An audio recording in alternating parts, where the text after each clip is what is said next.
జన్జీల ఉద్యమం నేపథ్యంలో నరేంద్ర మోడీ యువతరాన్ని సరిగ్గా అర్థం చేసుకోవట్లేదంటూ మోడీ వ్యతిరేక వర్గం ప్రతిపక్షాలు టార్గెట్ చేస్తూ విమర్శలు చేస్తూ ప్రస్తుత పరిస్థితుల్ని తమకి అనుకూలంగా మార్చుకోవడానికి శతవిధాలా ప్రయత్నిస్తున్నారు. అయితే వాళ్ళని ఎదుర్కోవడానికి నరేంద్ర మోడీ అదే యువతరానికి దగ్గర కావడానికి తన ప్రయత్నాలను కూడా ముమ్మరం చేసేశారు.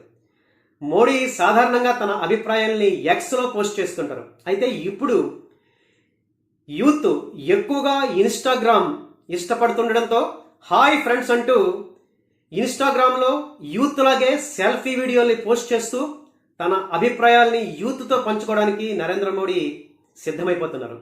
ఈ క్రమంలోనే ఐఐటి ఢిల్లీ కండక్ట్ చేసిన స్నాతకోత్సవ సభలో నరేంద్ర మోడీ పార్టిసిపేట్ చేస్తూ సుమారుగా 6,000 మంది జన్జీలతో కలిసి తన అభిప్రాయాన్ని షేర్ చేసుకుని వాళ్ళకి సజెషన్స్ కూడా చేయడం జరిగింది. సాధారణంగా ఐఐటీస్, ఐఐఎం, సెంట్రల్ యూనివర్సిటీస్ వీటికి సంబంధించిన స్నాతకోత్సవ సభలు, కల్చరల్ ప్రోగ్రామ్స్లో ఛాన్సలర్ హోదాలో రాష్ట్రపతి, వైస్ ఛాన్సలర్ హోదాలో ఉపరాష్ట్రపతి పార్టిసిపేట్ చేయడం ఆనవాయితీ. స్టేట్ యూనివర్సిటీస్ అయితే గవర్నర్లు పార్టిసిపేట్ చేస్తారు. అయితే ఈ ఆనవాయితీని బ్రేక్ చేస్తూ రాష్ట్రపతి ద్రౌపది ముర్ము ప్లేస్లో నరేంద్ర మోడీ ఐఐటి ఢిల్లీ స్నాతకోత్సవ సభలో పార్టిసిపేట్ చేసి యూత్తో ఇంటరాక్ట్ కావడానికి ప్రయత్నాలు ప్రారంభించారు.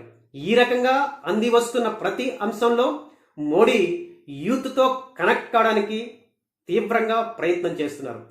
సో ఈ ప్రయత్నాల్ని అంటే నరేంద్ర మోడీ యూత్తో కలవడానికి చేస్తున్న ప్రయత్నాల్ని జన్జీలు, జన్ అల్ఫాలు ఏ రకంగా రిసీవ్ చేసుకుంటారో, ఏ రకంగా యాక్సెప్ట్ చేస్తారో చూడాలి. ఈ వీడియో నచ్చితే తప్పనిసరిగా లైక్ చేయండి, ఛానల్ని సబ్స్క్రైబ్ చేసుకోండి. అంతేకాకుండా మీ అభిప్రాయాల్ని కామెంట్స్లో తెలియజేయండి.